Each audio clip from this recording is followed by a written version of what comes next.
आज हम लोग पढ़ने वाले हैं पाठ 7 की कविता, जिसका शीर्षक है हिमालय। आप लोग को पता है हिमालय भारत का सबसे ऊंचा पर्वत है, जो कि हम उत्तर दिशा में स्थित है। और हिमालय का अर्थ क्या होता है? हिम, पहले संधि विच्छेद जैसा कर ले। हिम जोड़ आलय। हिम मीन्स होता है बर्फ और आलय मीन्स होता है घर, यानी कि बर्फ का घर। बर्फ का घर कौन है? हिमालय ही है ना।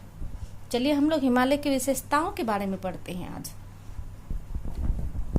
ऊंचे हैं नीचे हैं पर्वत, मगर हिमालय अपना देख रहा है अब भी बढ़ते जाने का ही सपना। तो इसके अर्थ को बताती हूँ। ऊंचे हैं नीचे हैं पर्वत। भारत देश में बहुत सारे पर्वत हैं जो कि ऊंचे हैं और नीचे भी हैं, और खासकर हिमालय में जो है वहां भी बहुत सारे पर्वत हैं जो ऊंचे नीचे भी हैं। मगर हिमालय अपना हिमालय जो है देख रहा है अब भी बढ़ते जाने का ही सपना। हिमालय को बढ़ता पहाड़ कहते हैं। कुछ सालों में इसकी लंबाई बढ़ती जाती है, ज्यादा नहीं, 1-2 इंच ऐसा करके। तो अब भी हिमालय जो है अपने बढ़ने का सपना देखता रहता है। बहुत सारे ऊंचे नीचे पर्वत है, छोटे ऊंचे पर्वत है, लेकिन हिमालय जो है अभी भी अपने आप को बढ़ने का सपना देखता रहता है। सभी पर्वतों से बढ़कर है, नभ को जाकर छूता। किस पर्वत में है हिमगिरी से ऊंचे जाने का बूता। तो सभी पर्वतों से बढ़कर है, नभ को जाकर छूता। सभी पर्वतों से बड़ा है ये, और वो आसमान को जाकर इतना बड़ा है कि वो आसमान को छू लेता है। नभ का मतलब होता है आसमान। तो ये इतना बड़ा है ये पर्वत कि वो आसमान को छूता है। किस पर्वत में है हिमगिरी से? हिमगिरी मीन्स, हिम मीन्स बर्फ, गिरी मीन्स पर्वत। पर्यायवाची शब्द में ही पढ़ते हैं ना, गिरी का पर्वत होता है। तो हिम और गिरी, हिमगिरी का मतलब बर्फ का पर्वत। तो बहुत सारे बर्फ के भी पर्वत हैं, लेकिन किस पर्वत में जो है हिम्मत है या साहस है कि हिमगिरी के जैसा, हिमालय के जैसा वो उतना ऊंचा बढ़ सकता है? किसी पर्वत में नहीं है। सूरज धरती से भी पहले इसको है चमकाता। जब सूर्योदय होता है तो सबसे पहले यह जो है सूरज, ये किसको चमकाता है? सबसे पहले यह हिमालय पर्वत को ही चमकाता है। चंदा भी इस पर ही किरणें पहले है बिखराता। और जब चांद निकलता है तो उसकी किरण भी सबसे पहले कहाँ पड़ती है? तो हिमालय पर ही पड़ती है।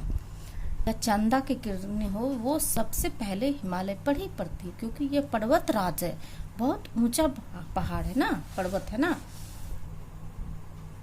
कई कई नदियों का घर है, उससे है ये आती, अमृत जैसा अपना ये है मीठा पानी लाती। कई कई नदियों का घर है। ये जो हिमालय पर्वत है, इनसे बहुत सारी नदियां निकलती है, जैसे गंगोत्री, यमुनोत्री और ब्रह्मपुत्र, और भी बहुत सारी है, इंडस है।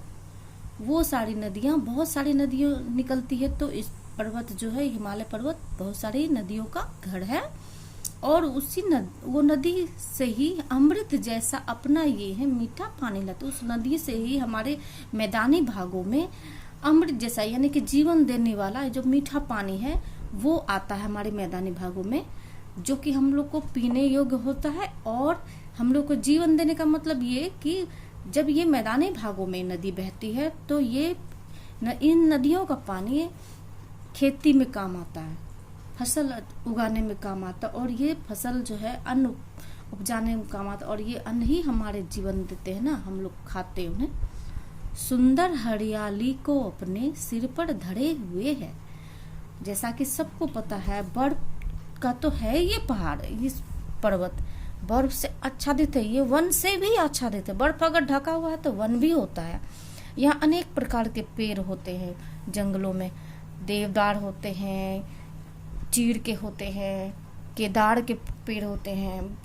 तो ये सारे पेड़, बहुत सारे पेड़ जो होते हैं इसमें हरियाली भी इसमें देखने को मिलती है, जो कि यह पर्वत अपने सिर पर धरा हुआ रहता है।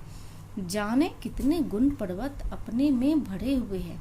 बच्चों, जैसा कि हम लोग जानते हैं, जब यहाँ बहुत सारे गुण हो गए, एक तो ये नदियाँ निकलती है, बहुत सारी आच्छादित वन है, और उस वन में बहुत सारे जंगली जानवर रहते हैं, यानी कि वो उनका आवास है।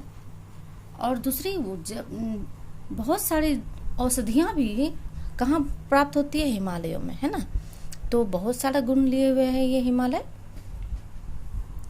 तो सुंदर हरियाली को अपने सिर पर धरे हुए है, जाने कितने गुण पर्वत अपने में भरे हुए हैं। बहुत सारे हरियाली लिए हुए, बहुत सारे जंगल होते हैं और बहुत सारे गुण होते हैं जो कि ये पर्वत अपने में धरे हुए हैं, भरे हुए हैं। गौरव इसका अब बढ़ने से, गौरव मीन्स गर्व, मतलब जब कुछ अच्छा होता है उस पर हम लोग गर्व करते हैं ना।